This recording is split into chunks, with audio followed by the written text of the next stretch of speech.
You know what? I'll throw this in here because people like life updates and stuff. So fun, cool little life update. My sister had a baby. Yeah. So that was interesting. Actually, we were going to get her on the show the week that this happened. And then she... She went into early labor, but the baby's fine. Yeah. She's fine. He finally came home from the NICU. Like, everything's doing great. So that's good. But it's been a chaotic time. Mm-hmm. So, if we've looked a little, like, dazed... the last couple of videos, that's why. Probably. Because it's been a lot. Life has just sort of been lifing. Yeah, there's been a lot of life changes happening at once. Like, so many things going on behind the scenes. Mm-hmm. But it's been a wild time. What has been going on with you? Because haven't you also had a lot going on? I've just very casually been given lots of responsibilities. Oh, gosh. Just randomly, generally. Right. It was like, oh, I need you to do this. Oh, could you do this for me? Somebody over there. So we need these things. And I'm like, I mean, sure. You were in a different box, and you're technically not my problem for like half a month. Oh my God. But like, sure, why not? Okay. I felt that. I was like, these things shouldn't be problems yet, but I can tackle that now, I guess. Life do be lifing. Yeah, it's just like a bunch of things that need to get done with weird due dates. Yeah. And so you're just sort of like, I'm not even sure I can do that one yet. And you're sort of like, okay, how do I prioritize any of this? They're just things floating in the air that I'm like, you're just going to bother me until they happen, aren't you? I'm so distracted right now by your fabulous existence. Thank you. The eyelashes, the bell sleeves. Like, I just can't stop. Anyway.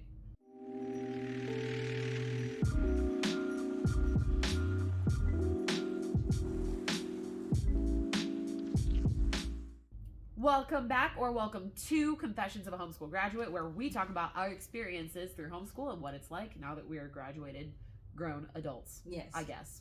And I was like, that's how people describe me. It's always weird. Yep. So today we're going to talk about what it's like going from homeschool to historian and how we just learned to love history through homeschool. Yeah, which I feel like is pretty common. It is. Like, everybody has their own subjects, obviously, Right. but it's very common for homeschoolers to be like, well, this is my thing now. Yeah, legitimately.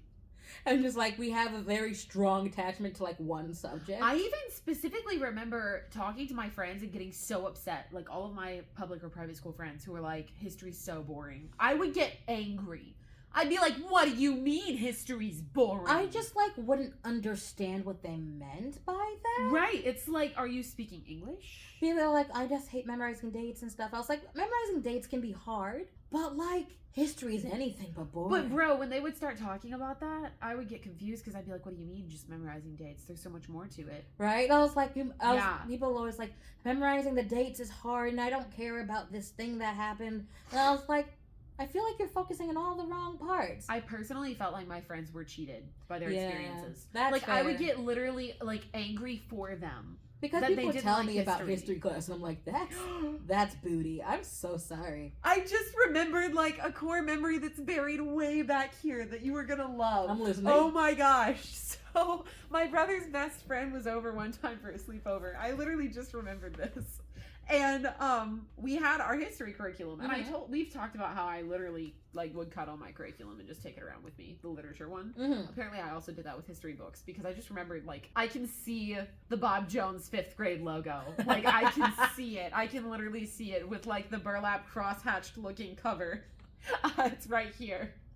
And oh my gosh, truly your curriculum sticks in the back of your brain. Well, you see it every day. Yeah, you see it every single day. I was like, man, that red math textbook lives back here. Especially, I feel like if you're a curious child. Mm-hmm.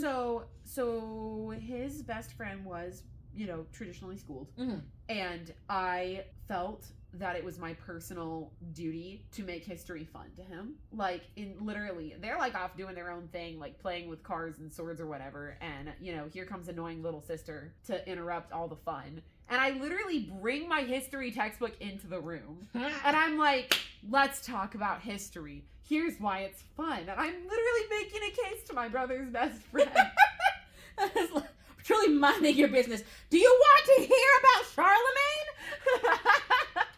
I think it was specifically, what's his name? Why did it leave me? The guy who did the folk songs. Like, for I come from Alabama with... Oh, I do know who you're talking about. That guy. I don't know that guy's name. This guy right here. Mm-hmm. I'm sure we'll figure it out. We're going to be inserting a lot of things.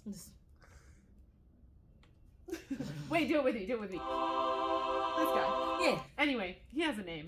I can't remember it right Yeah, now. I was like, his name is not important. But anyway, I was literally going through explaining all the history, and I was like, yeah, it's so cool, because actually his songs didn't make sense, and that's what was cool about them. And that's why you should love history. That's the thing. Because people are always like, history is boring. And I was like, you are getting all the wrong information. That's why history is boring. No, you're missing the context. History is hilarious. It is. The thing about history is that it's so funny. It is so funny. Like, the second you know about any, like, extra information about any of the people or any of the things that are happening, you're like, wow. It gets wild. The nonsense. It's so all wild. nonsense. Why would you do any of that? Why are you fighting a war with emus? Australia? What was that about? Exactly. You're just sort of like, what do you mean you took... Everybody's like, remember the Alamo? What the hell is that about? Exactly. And it's like a bunch of people who are running from the law decided, I don't want to be a part of Mexico, even though it owns Mexico and I moved here on purpose. Exactly. And so I'm going to have a revolt that this is its own kingdom. It wasn't even to bring it as part of the United States. It was like, I want to own Mexico as a kingdom. I want Texas to be a kingdom, and I will be king. It was like, you are crazy. Actually, cut it out. What are you doing? You're running from the law. That's why you're here. Or that one time that Marie Antoinette said, "Let them eat cake." She never Which actually she didn't said. do. She never actually said Oh, that. I updated the Google Doc with me and Henry from the over the French Revolution. By the way, they're starting a podcast. It's going to be called, what's it called? A Ban-Worthy Podcast. Yeah, because it's very ban-worthy. Honestly, it is. It gets so... Truly, I was like, here's the thing. You're gonna about get canceled. the French Revolution. No, the French Revolution is so funny to me. I'm sorry. The French Revolution is so funny for me because you're just sort of like, wow, it's not like anyone could have saw that coming, except everyone should have seen that coming. Well, you know what that's like. Yeah. The Spanish Inquisition. Nobody expects the Spanish Inquisition. You know what that's like? World War One. Exactly. You're just sort of like, oh wow, we are nerds. Yeah. No, I love talking about World War One. Okay, but that same kid that I was like, you're gonna love history, went on to become obsessed with the Knights Templar. And it was all he studied for like the rest of his life, and he's still obsessed with it to this day. Because when you have literally any extra information about history, it's so good. You know what else? We listen to bands that sing about history. Have you ever heard of Sabaton? Yes, Come on, metalheads. I know you're out there. Yes, I have. Yeah, like literally in high school, you know what we were doing? My brother and I weren't even taking history. I talked about how we were banned from this subject. Because in the car, do you know what we were doing? While, like, the other kids were going out on a Friday night to a football game or whatever. No, my brother and I were driving to the mall or the coffee shop to play chess, listening to metal that was about all these different historical events. And my favorite one was The Last Stand, which was specifically about the Swiss Guard and the last stand they had before it collapsed. I know who you're talking about. I have not listened to any of that music They're the in a 189 very long time. In the service of heaven. It was 1527. Gave their lives on the steps to heaven. Wow, we are nerds. Yeah, we are. But generally, you kind of just sort of find a subject and your brain goes, maybe that forever. Yes, yes. And you're just like, I'm not sure if that's a normal reaction to information, but I am enjoying it, so that's fine. That's so true. But I did grow up, so like when I got to college, at some point my friends would just start asking me questions to see if I had the answer. Yes. They were just sort of like, hey Jordan, what is it? I very specifically remember I was helping a friend with a monologue. She's like, what is a page? And I was like, it depends on what time period you're asking about. What's the context? And she was like, it's the 1950s. It was like, we're probably talking like about a certain kind of bellhop. If it was earlier, I'd say it was like assistant to a knight. I love this. And she was just like, and I was like, why would you ask me that? It's like, because you knew the answer. And I was like, yes, but also that was a weird thing to know. So why would you ask me that? Should I be honored or offended? I don't know. She was like, you knew the answer, so why would I Google it? Your answer was Honestly, funnier that's than... so true. She was like, your answer was funnier than what Google was That going is to tell actually me. so true. That is so true. You do give great answers about history. I was just like, oh, so depending on the time period. And I just started talking. I was like, if it was the medieval times, then a page would probably be the assistant to a knight who was training to be a knight. Who needs Siri or Google Assistant when you have Jordan? But I was like, but if you're talking about later on in history, there's probably a sort of bellhop or some sort of runner, somebody who's doing tasks for you. Yeah, that checks. I was like, it's the same job but different time periods. See, I feel like there's also within that subcategory, though, as a homeschooler getting obsessed with history, that happens so frequently. But, like, Yeah. I feel like there's a specific time period. Like, everybody has their time period. That's just history you're like, people in general. That's the one, you know? Mhm. And, like, you like others, you're interested in others, but you're like, that's the one. And you might go through phases. Yeah. Because for me, I was obsessed with Marvel as a child. Like, super obsessed before Disney ruined it. Hot takes. Anyway, yeah. So do with that what you will in the comments. That's fine. Discuss it. Argue. I don't care. Anyway, so I was obsessed with Marvel and being obsessed with Marvel. But of course, who was my favorite? Captain America. Who else would be? Loved Captain America. So of course, what then became my favorite? World War II in the 1940s. That's fair. Yeah, for a while that was the case. But see, then I also learned about the Revolutionary War. And that one also became my favorite. Revolutionary War is good. And then I couldn't stop. Like, it was just boom, boom, boom, boom, boom. Here's the thing. I got into history because of historical novels. That is so bad. I was a really stuffy classics kid for a little bit. Lots of Pride and Prejudice, lots of Little Women. Can't If relate. there's a family tree, I'll read all of it. I want to know. Give me Little House on the Prairie. I want to read about her grandmother in Scotland. I want to read about her daughter in the Midwest. I want all of it. Everything in between. But generally, I ended up not picking time periods per se, but sort of like, I got very into it through like fashion movements. I wanted to know the transitions. I was like, I needed to know how we ended up here to here very badly. Because at some point I was like, my dad was like, you're going to be a senator. I was like, I'm going to be a senator. And then my dad was like, you're going to be the president. And I was like, I'm going to be the president. And then my dad was like, good, yes. And I was like, did the president get shot at? They don't pay him enough for that. I'm going to do fashion. That's fine. And my dad was like, that's not where I thought this was going to go. And I was like, I'm so sorry, but like, I don't want to die, and they also do not pay you enough for people to aim a gun at you. No, thank you. That's fair. So That's fair. at some point, I ended up in fashion very specifically, Same. and I was like, and I was, because my thing was when we were doing the first episode with Henry, who was like talking about all these dates. It's like, I know about this vaguely, but then I would say something very cultural to him, and he'd be like, "What are you talking about?" Oh, I love that. And I was like, we came to history from the opposite directions, my guy. This is very true. Because, like, I get through history through architecture and art and through, like, how fashion changed from decades. Yeah. Because I'm like, is this the first or the second bustle period? I'm like, this is very specific. You can't just say a bustle. Those aren't the same thing. I love that. Because I was talking to one of the kids because we were doing one of the shows set in Victorian era. Right. And I was like, that's 115 years. What do you mean? And she was like, I want them to wear those lobster bustles, the ones with the cages on the back. And I was like, that's the 1910s. That's the third bustle era. I think we're aiming for the 1860s, my guy. That's not going to function. Oh my gosh, I love that. So, like, my history knowledge is very specific. And, like, generally, I'm like, I want to know about weirdos, generally. That's fair. Because, like, my favorite topics are, like, Rasputin. I mean, yeah. I was like, who doesn't love some good rah-rah Rasputin? I was like, that guy was wild, 1, and 2 shouldn't have been allowed to do anything. Very true. Who were you and how did you get into the palace? Someone kick you out. That doesn't make sense. That man was possessed by a demon. You can see it in his eyes. That's fair. I'm like, that. Yeah. There's something wrong with you, actually. This is wild. Why are you here? Okay, the internet's gonna get so mad at me for this. And that's fine, but my brain's not working. Ever. I was gonna say today, but this is literally ever. Rasputin's the guy with, like, Anastasia, right? Yes. Okay, so I'm thinking of the right guy. Yes. Yeah. So, like, also one of my favorite movies as a child was Anastasia. Anastasia is gold. I was obsessed It is gold.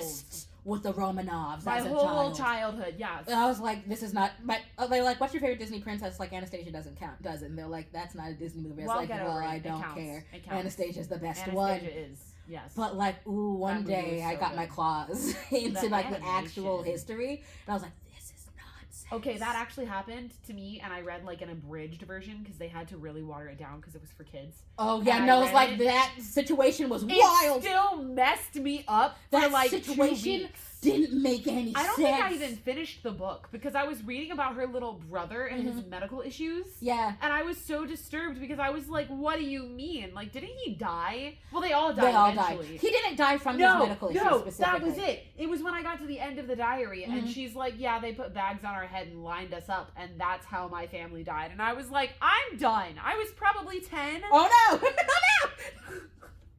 Like, and I mean... So Anastasia, that's how you want to figure out Anastasia didn't get away. Exactly. Oh no. Exactly. Oh no. Like, the movie's great. The Props movie's to them. fantastic. And it's so good, and I love, like, the In the theory dark of the behind it. night.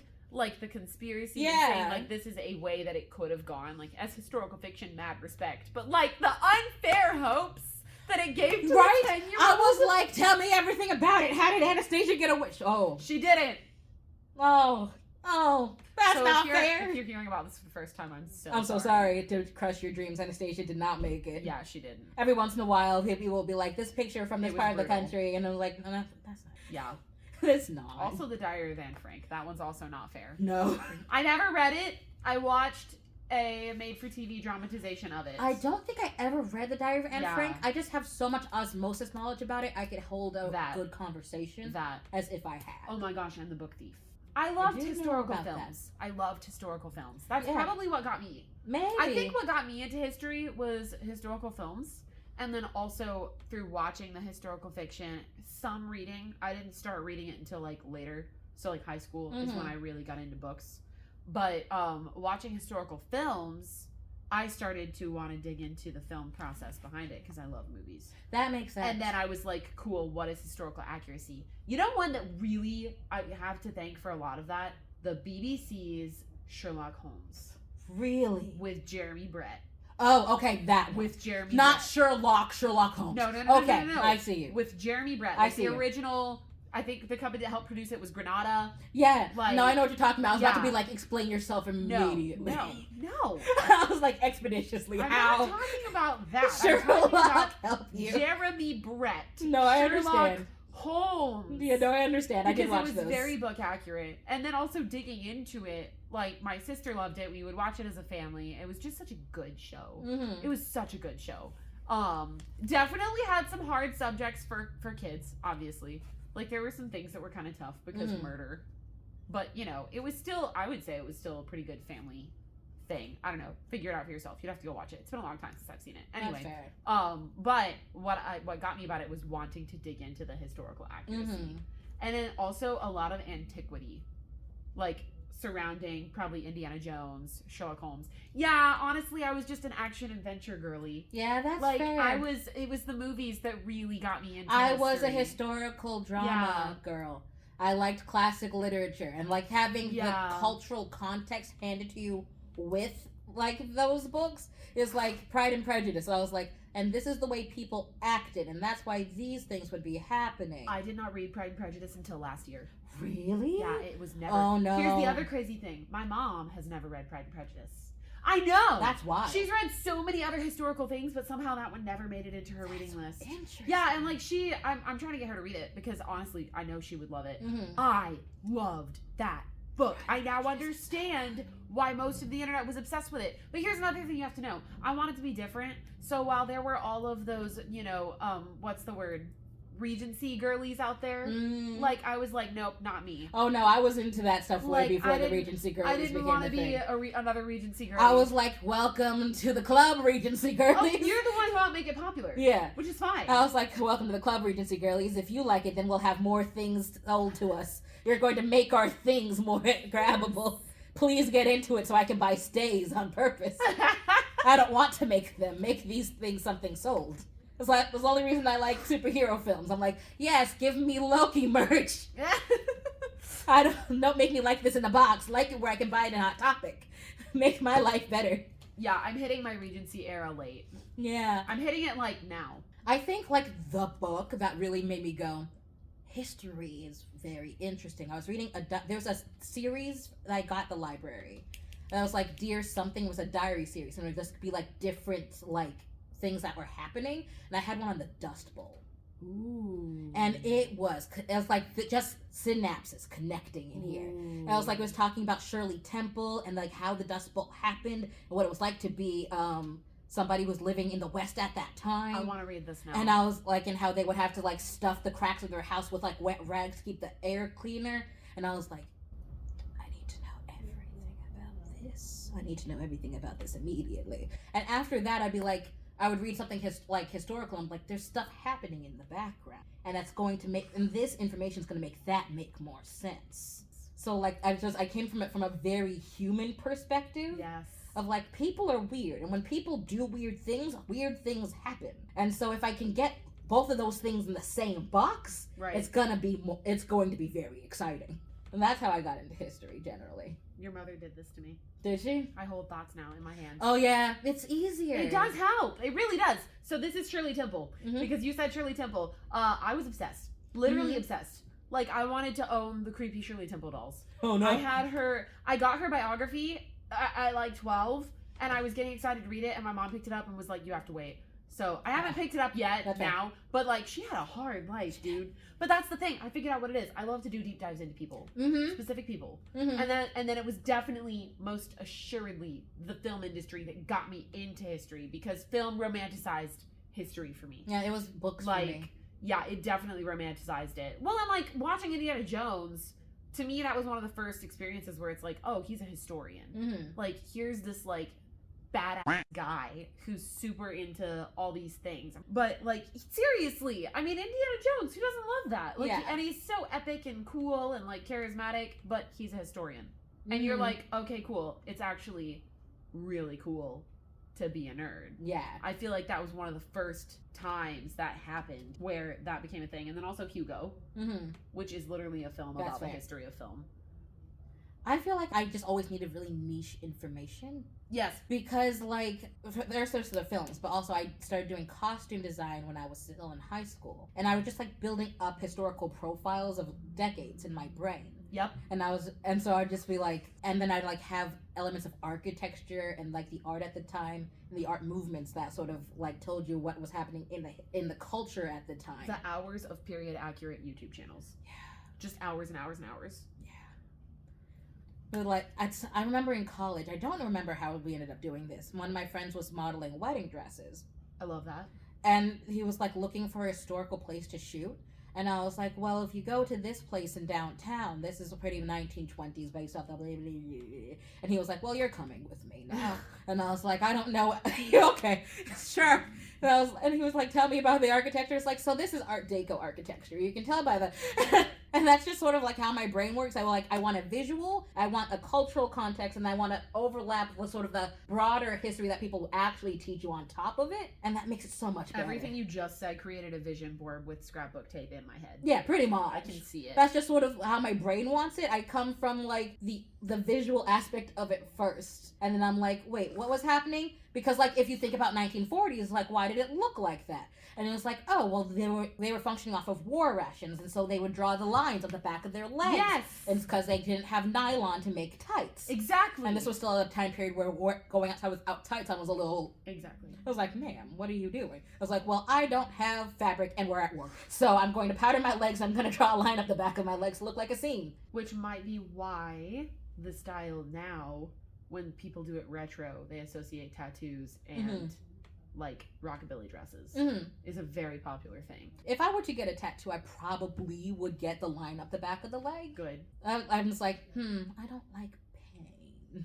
That's fair. I also trying to keep tattoos to places I can hide them if I'm in something. That's fair. Well, like I can cover the back of my legs with like actual opaque tights, so that's fine. That's fair.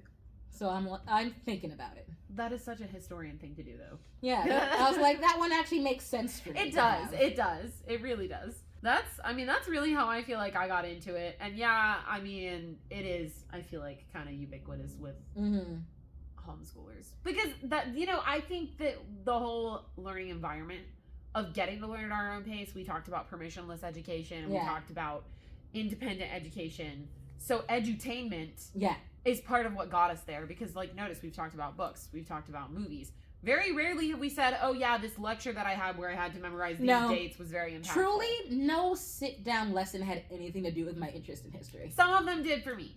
I don't... But because it was engaging. Yeah. You know, but notice how I didn't say that was the leading cause. Yeah. Generally, somebody would say a thing happened, and I'd be like, that didn't happen in a box. Give me a minute.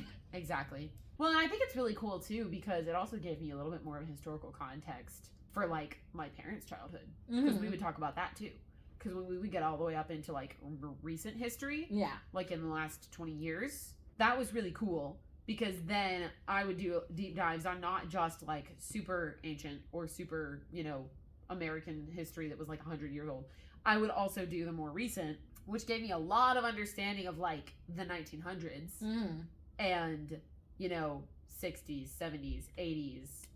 That was cool because then we had more to talk about because I was able to understand more of the context of how they grew up, which I think is also a really cool thing. I don't know if most kids get that. I don't know. My parents would tell me things about their lives a lot. Like, because my dad is like one of the last people who were bused in New York City. Wow. Like, still working on desegregation in Manhattan. That's wild. And that's how my parents met. So if there wasn't busing, I wouldn't exist. That's wild. That's also an interesting point. I love that. So, like, I always had, like, those things. I love discussing cause and effect stuff like that. That's so cool. And also, my parents will tell me about their childhoods, and I was like, that's a felony now. Just a little bit, I was like, your childhood is a misdemeanor? Just a bit. It was like, just things you were doing is not legal. Just a little bit. I was like, you can't do that. Bit. But it's really cool to me, because I feel like that also comes with the territory of being homeschooled. When it's the family aspect, when you're always with family, and you're learning history in context. You also have this really cool conversation generationally. Yeah, because my mom will talk about having seen Dr. Luther King's speech. And I'm like, oh, that happened. My dad was born like 2 weeks before the moon landing. Yeah. Or I think, hold on, I'm going to have to fact check that and ask my father because I always forget when exactly he was born. But I know that it was in 69. So it was around the moon landing. Really little. Yeah, July of 69, somewhere involving the moon landing and my father being an infant. But then also like growing up with that cultural significance, like it's just really cool. Honestly, side note, talk to people who are older than you. Yeah. Just do it. Learn about it. It's just interesting. They say weird things. And you can get the like context. Yeah. You know, especially like one of my favorite things to do if Did the gimbal die? Yeah, it did. A few moments later. Speaking of like learning from older generations, talk to your elders. It's fantastic. One of my favorite experiences ever was just being in the library and there was just an old dude who was hanging out over there. He had a veteran hat on from World War II and I was a wee little human and like I learned a lot of respect for soldiers growing up. That was just something we were always encouraged, especially if we saw somebody who served in Vietnam. Like, we made a point to go up, shake their hand, say thank you for their service, and welcome home, because that was a really big deal. Again, cultural significance, history, very important. Also, talk to people with niche knowledge. Yes. Because if you find yourself in an academic library for any reason, talk to the librarians. Dude, yes. Talk to the librarians. They want to talk to you. So, like, I was looking at some historical books about Georgia, and there's this older guy sitting right here with this World War II hat on, and I said thank you. And so he struck up a conversation with me. And it was literally one of the most rewarding experiences of my life. Because he was like, oh, you're interested in history? Cool. I taught history in college. I'm a professor. Here's the book that I wrote about the history of Georgia. Oh, that's dope. And he literally handed me his book off of the library shelf. Yeah, that's hilarious. Started talking to me about all these things. And my mom was there with me and my brother, of course, because, you know, homeschool day at the library. And we literally sat with this man and talked for like over an hour about just all the different things that he did and what he taught in college and discussed history. Like, you have so many incredible resources right in front of you when you speak to your elders. Things like that happen to me in the oddest places, not in places you expect them to happen to you. That's fair. I was doing shopping for a show, and I was in a very interesting thrift store, and this guy was like watching me like pick out shoes. And he was like, "What you doing?" And I was like, "Oh, I'm doing this I'm costuming for this show. Right. And he started talking to me. He was like, well, I actually know a lot about that subject. Like, the show was about the AIDS crisis. And he was like, well, I lived through that in Manhattan in the 90s. Wow. And I was like, well, I'm listening, sir. Tell me anything you want to say. Wow. And then another lady came around the corner and was like, I've been doing drives for that for the last 50 years. Here we go. And I was like, where am I? Okay. Sure. You said you were at a costume store, though, right? I wasn't in a costume store. I was in an LGBT-friendly thrift store. That's what I was doing. I was in Atlanta just kicking around. And here's just all these people who know these things. Looking for shoes. That's amazing. I wasn't even doing anything that was particularly related. That's amazing. I was looking for shoes. And I looked at a pair of really interesting boots because I just liked them. And he walked up and he started talking to me about the 70s. And I was like, what's going on? I love that. I'd be like, let's go. No, I apparently attract people who want to tell me wild things. Well, yeah, you kind of have that wild vibe about you. That's fair, because... And you yourself has said that, you know, people feel joyful and just better overall when you are in their presence. That sounds braggy, but I've always said that people have a resting face. I have a resting pleasant face. That is so true. When you're not wearing lashes. When I'm not wearing lashes. When my face is like this, it's just... This is what I look like with lashes on. When I don't have lashes on, I'm generally like... That is true.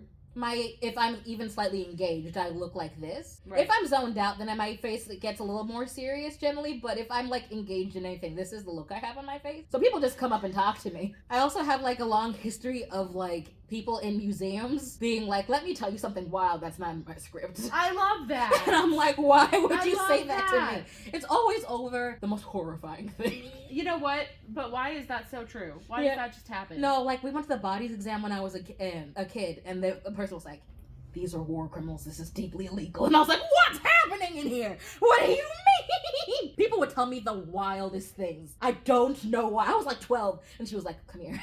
Let me tell you a secret. Well, people will just come up and be like, I want to hear something wild that I'm not supposed to say. And I'm like, sure. Okay, but I had stuff like that happen to me. Okay. I did. Okay. I did. But I like to not feel alone, because I'll tell people about that, and they're like, you have to come with me the next time you go to a museum. Because for some reason, people tell you the good stuff. You don't understand. That literally happens to me. I've literally had people say that because, so for me, it's like I get free things just randomly. Do you have that experience? Sometimes. Where you'll just be at a coffee shop and people are like, you're smiling and I like you. Here's your coffee for free. Sometimes. People will often sit next to me and be like, what you up to? Where you just give that main character energy. But mostly I get free things to have very pretty friends.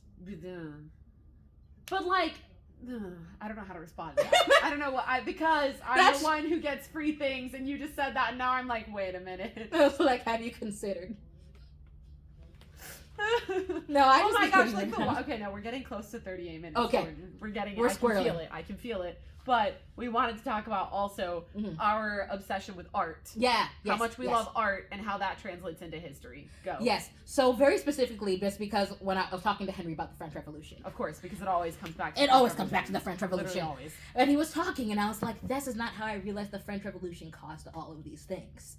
This just is not the way I knew about this. Oh, what, like economics as we know it today? Yeah. Like, that's just not the way I knew about it. He was, like, telling me about all of these actual things that happened. I was like, that's not why I knew about this. Again, cause and effect. Yes, but how I knew, as I was in an art history class at some point. Deeply intrigued right now. And we were talking about Rococo period art. And then she showed me the period of art that came after that in France. I said, something happened there. Those two things are... Something happened. Do you have your phone? Because I need a visual... I need a do. visual aid for this. So, like, have you ever seen the... Where is my phone? Jordan, it's right here. Also, I feel like we need to show them that our phone cases are inverted versions. They are literally the same. It was an accident. It's inverted. So, Rococo period art. Yeah. That was, if you ever heard, you've seen The Girl on the Swing. I think so. I'm pretty, like, I'm 90% positive. Is that the one where there's sheer fabric? No, I've said The Girl on the Swing, and that's a different thing. That's also historical. There's a girl on a swing outside kicking off a shoe. Yes. What is that called? I don't remember, but I know who the specific painting. Rococo. We'll give you some visual aids. Painting. I'll put it somewhere. There. somewhere So else. we were talking I about love art this. history, and we were talking about this painting first. Right. And then it's like, that's the guy who is pushing her, who is Right. her husband, and here's the guy she's kicking up her skirt so he can see underneath it. That's upsetting. And I was like, like art and culture go hand in hand. So true. And so like knowing what people were painting about and talking about will tell you a lot about what was happening in culture. Yes. So during the French, this is what happened like in the period right before the French Revolution. Wow. Lots of like sort of decadence, lots of like very strange court culture. Yes. And then right after that is neoclassical art. Oh, that's fun. And you're like, something happened here. Yes. Something happened here. Indeed. This is not the same at all. No, it's not. And both of these things happened during the Enlightenment. Wow. And that's when we see a lot of the more religious paintings too, right? Yeah, both of these things happened during the Enlightenment. Bro, the Enlightenment is whack. So think about the Enlightenment. So literacy levels skyrocketing. Yes. People have coming up with their own ideas about morality. Yes. About religion because they can actually read the Bible for themselves. Right. Yes. Yes. But like suddenly peasants having a stake in culture. Yes. And then think about the Rococo period. Yeah. And that's like a period of like absolute decadence and moral decay. When people didn't have the ability to read for themselves. It wasn't Enlightenment. It was pre-Enlightenment. That makes a lot of sense. It was right at the beginning of the Enlightenment. And then it suddenly switched into neoclassical, which is a lot about morality. Right. And making statements about morality. Which is part of what gave us modern ideology. And so imagine the upper crust of the French culture still being a Rococo period. Okay. While the people, especially painters, are like very attached to like the common people of Starving a culture. artist for a reason. Painting things from the neoclassical ideal. See how that doesn't work out very well. Wow. Think Let Them Eat Cake. The connection just happened. That's how I figured out the French Revolution. The disconnect between the working classes. Yeah. And the... Yeah, no, it all makes sense. I was like, I was truly in an art history class and said, something happened there. That doesn't make sense. And I was like, this is during the Enlightenment? Okay, and the French Revolution happened 20 years after neoclassical became... Yeah, heads got cut off. That makes sense. Wow, and that's a completely different perspective. Mm-hmm. Totally different. I was like Rococo period mindset on the upper class and the upper levels of like elitism, and then neoclassical mindset, and people got beheaded. I was like, people are getting their heads cut off. Wow. And you can see it coming for like 100 years off. Yeah, honestly, I think anything and everything that you find a niche for, you find a love for, you're gonna be able to dive into the history of. People even do it with sports and they don't realize it. Oh yeah. Like, you know, even like, not to be stereotypical, but with, you know, football has got a stigma surrounding it of people who don't have the highest test grades, who aren't naturally studious, who aren't scholarly. Like, it's kind of a label, I think, that it gets a lot of the time. Mm-hmm. But what's so interesting to me about that is anybody who plays in a sport, they've got plays memorized. They know the history. They know the names. They know the dates of this player and this player and this player, because it's something that interests them. Yeah. And I think that's a really good takeaway when it comes to history. There's going to be a gateway, and you're going to be loving and enjoying it, whether you realize it or not. I've always thought like a jock nerd dichotomy was so weird. It is because weird. I was like, It but is jocks so are so into statistics. They really are. I don't understand. They're so smart. Like, I was when like, did why? we decide that I was like, the but thing? you're so into math. I don't understand. And why now I this is feel like happening. there's kind of this like stigma surrounding it. Like, you get ostracized if you're scholarly and studious, but you also play sports. Yeah.